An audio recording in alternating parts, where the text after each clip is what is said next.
करके श्रीमद् भागवत में चारों धर्म का वर्णन है। गृहस्थ धर्म यानी ब्रह्मचर्य, गृहस्थ, वानप्रस्थ और संन्यास धर्म की चर्चा है। श्रीमद् भागवत में गजेंद्र मोक्ष की भी चर्चा है। ग्राह ने गजेंद्र का पैर पकड़ा और भगवान ने कृपा करी, हरि रूप धारण करके ग्राह का वध किया और गजेंद्र पर कृपा करी। एवं व्यवसितो बुद्ध्या समाधाय मनोहृदय जजाप परमम जापम प्राज्ञ जनमन शिक्षितम। ये गजेंद्र मोक्ष है। भगवान ने गजेंद्र पर कृपा करी, गजेंद्र पर कृपा करके ग्राह का उद्धार किया। आगे चल करके समुद्र मंथन हुआ। समुद्र मंथन में विष निकला, 14 रत्न निकले, माँ लक्ष्मी भी निकली और जैसे लक्ष्मी जी निकले तो मंथन रुक गया। बोलो राधे राधे। देवता बोले हम ग्रहण करेंगे लक्ष्मी जी को, राजा बलि बोले हम ग्रहण करेंगे। निर्णय ये हुआ कि भैया लक्ष्मी जी के हाथ में माला दे दी जाए, जिसको ये वर्ण कर लें उन्हीं के साथ लक्ष्मी जी रहें। सभी लोग लाइन से बैठ गए। लक्ष्मी जी जाती, हार आगे पहनाने का प्रयास करती, फिर वापस कर लेती। सबसे पहले ब्रह्मा जी मिले। 4 मुख हैं, विधाता हो, लेकिन तुम्हारी दृष्टि ठीक नहीं, माला वापस कर लो। भोले बाबा के पास समीप पहुंचे, बोले सब कुछ ठीक है लेकिन समाधि बहुत लंबी लग जाती है। देवताओं के पास गए, बोले जब भी कोई भय आता, कोई कष्ट आता तो त्राहिमाम, डरपोक बहुत। राजा बलि के पास पधारी, बोले कि सब कुछ ठीक है लेकिन राक्षस कुल में जन्म लिया।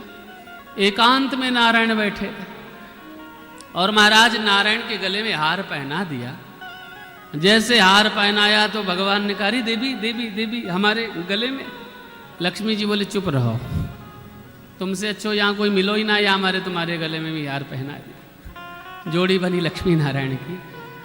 बोलिए लक्ष्मी नारायण भगवान की जय। जय जय श्री राधे।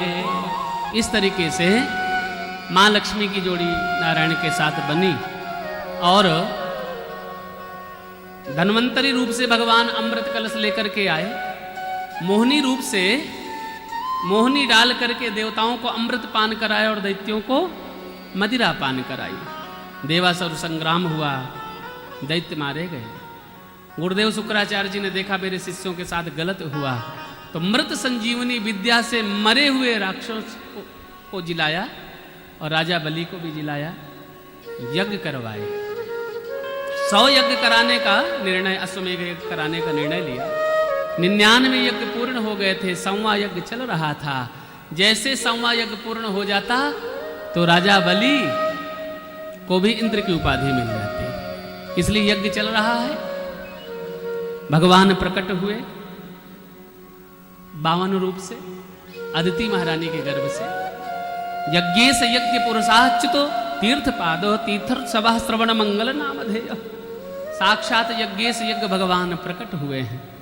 और उसके बाद श्रोणायाम श्रवण द्वादश्याम मुहूर्ते अभिजित प्रभो सर्वे नक्षत्र ताराद्याश्चक्रस्तस् जन्म दक्षिणम। भादों का महीना, द्वादशी तिथि, अभिजित मुहूर्त में भगवान 52 प्रकट हुए। 52 अंगुल के 52 भगवान बन करके पधारे हैं। बृहस्पति जी ने, गुरुदेव बृहस्पति ने यज्ञोपवीत संस्कार किया। उसके बाद भिक्षा छोटी रही तो राजा बलि के द्वार पर पधारे। राजा बलि के द्वार पर जैसे भगवान पधारे हैं 52 रूप से, तो वहां पर ऐसा लगा जैसे साक्षात सूर्य भगवान ही मूर्तिमान रूप धारण करके प्रकट हो गए।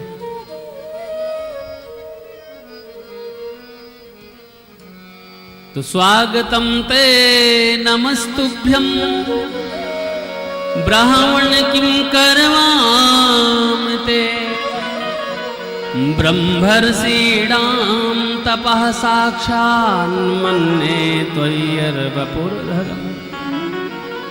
जैसे वामन भगवान पधारे हैं, ऐसा लगा कि करोड़ों सूर्य प्रकट होकर के आए हैं। आज राजा बलि ने हाथ जोड़ करके स्वागत किया कि स्वागतम ते नमस्तुभ्यं ब्राह्मण किम करवाम ते। हे ब्राह्मण देवता, आपका स्वागत है।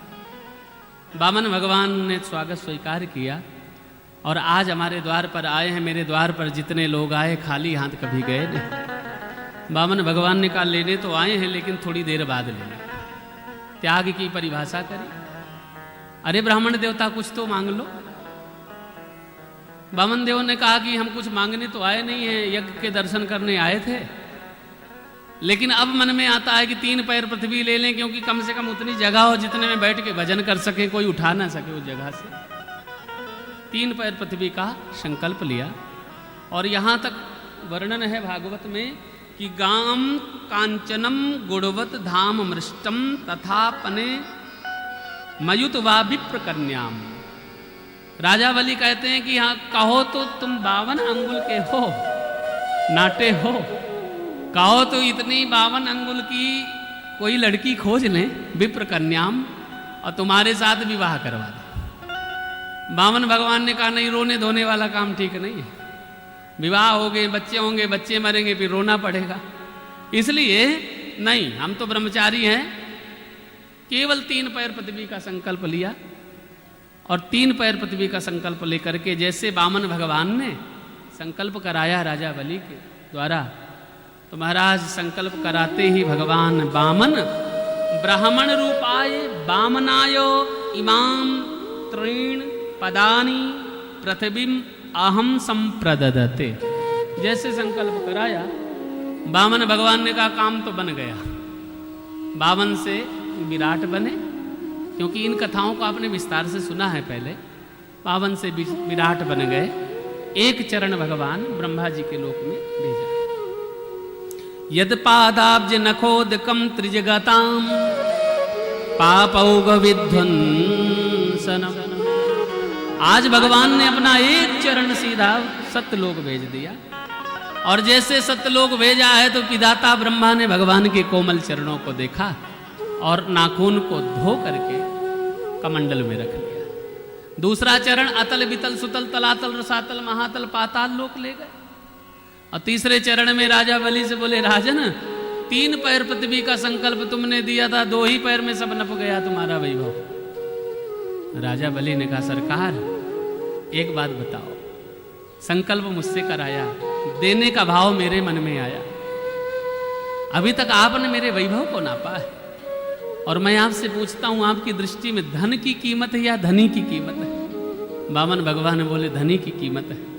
तो अभी आपने मेरा ऐश्वर्य नापा है, वैभव नापा है, अभी ये दास तो आपके चरणों में बैठा है। भगवान छोटा चरण करके राजा बलि के सिर पर अपने कोमल चरण विराजमान किए। राजा बलि पर कृपा करी, सुतल लोक का राजा बनाया राजा बलि को। और वहीं से रक्षाबंधन का त्यौहार भी शुरू हुआ। बोलो राधे राधे। हाँ ये तो पता ही है।